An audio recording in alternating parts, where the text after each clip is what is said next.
Hi, this is Susan, and welcome to Tasty Cakes, where I make American baked goods one recipe at a time. Today I have some bright lemon lavender biscotti for you. I have always wanted to make biscotti. I never had the guts to try it, so this seemed to be the right time. And in all honesty, I am not a big biscotti fan. I'm not the kind of person who likes dry baked goods that I can dip in tea or whatever, but I love lavender. I love lemon, so I decided to give it a try. So the first thing that I need to do here is to get some lemon lavender sugar ready, and that's going to get creamed together with some butter. So I zest a lot of lemons, and then once I had all of that, add some dried lavender flower. It's been in my fridge for a while. That's what it looks like, or not been in my fridge, sorry, it's been in my cupboard for a while. So I had to give a little bit of a sniff test to make sure it still had a nice bright flavor, and it sure did. Added those in. And then the last thing was a little bit of a touch of freshly grated nutmeg. I prefer to use the whole nutmegs and grate them as I go. I just feel like the flavor is so much stronger. Give it a little sniff test.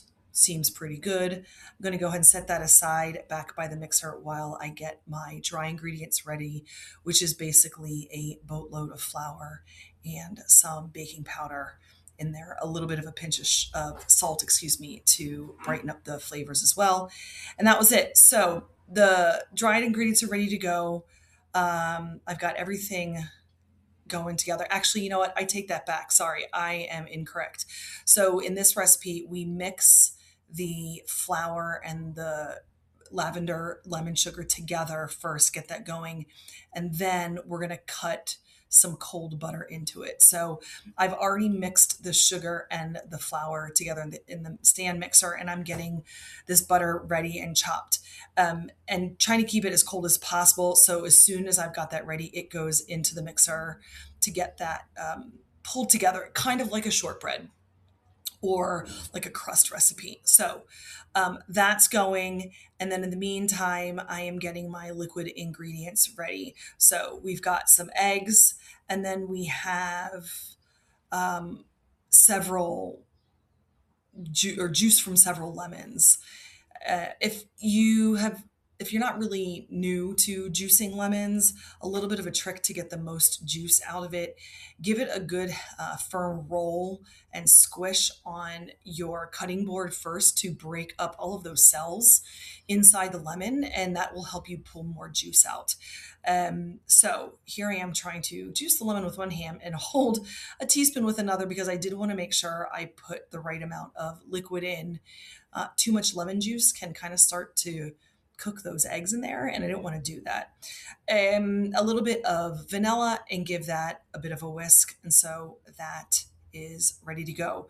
The last thing I'm doing before I'm pulling it all together is making a bit of an egg wash. So that's essentially an egg, a little bit of water, a touch of salt, give that a whisk, and that is ready to go with my pastry brush. So liquids, dry, with the butter, everything's ready. So the butter and flour sugar mixture goes into the wet ingredients, and we give it a mix. I quickly saw that with a spatula, it was going to take way too long. So I decided to switch gears and just get my hands in there. And, after a bit of time, I quickly realized that it was not really going to come together. I doubted what I was doing, had to double check the recipe. And then I decided, well, I'll try and do it with two hands, because sometimes, even though I don't want the butter to warm up, if it warms up a little bit, it comes together a little bit easier. That still didn't work. So I had to do some quick problem solving in the meantime. And, trying to figure out how long I have to get these logs that I'm supposed to roll this dough into. In other words, how much I have to get to stick together. Decide it needs more liquid, period.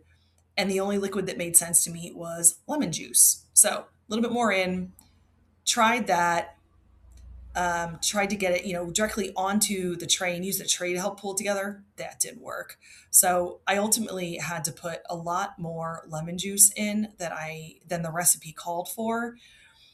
In retrospect, this could be one of those cases where, because there was not a weight quantity for the flour and I had to go by volume and do my best at getting the right amount, that could have made a big difference here and made it more dry. I could have used flour that had a different grain size, or it was milled differently and it was just too much or more than what the author of the recipe called for. So, in any case, I eventually got everything together. You can see there, they're in log shapes.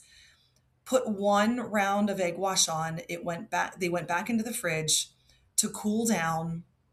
I didn't know how big they were going to grow, so I split them up onto two baking sheets.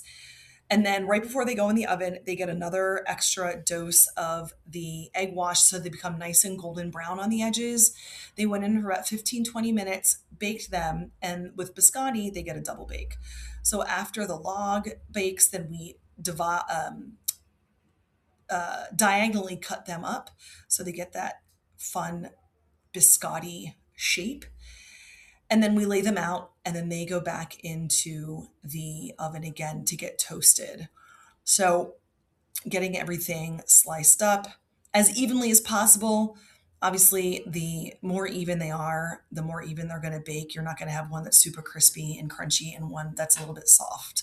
So, about 15 minutes on one side, took them out, and then went ahead and gave them all a little flippy do here, so both sides get some love, some goodness and heat and crusty love. And then back into the oven they went. It really is a quite a simple recipe. I just found it really frustrating to get them to come together, and then just wasn't quite sure how golden brown they should be. They didn't seem to be turning more golden brown. They were quite yellow because of the lemon zest that I use. They probably in the end could have gone into the oven for a little bit more to get a little bit drier. And I have to say that I think the lavender flavor could have been a little bit stronger, but that also could be because I added so much extra lemon juice. Here you can see what they look like. It's a beautiful color and a beautiful texture and color, but just a little bit heavier on the lavender would have been lovely. There's our lemon lavender biscotti. See you at the next recipe.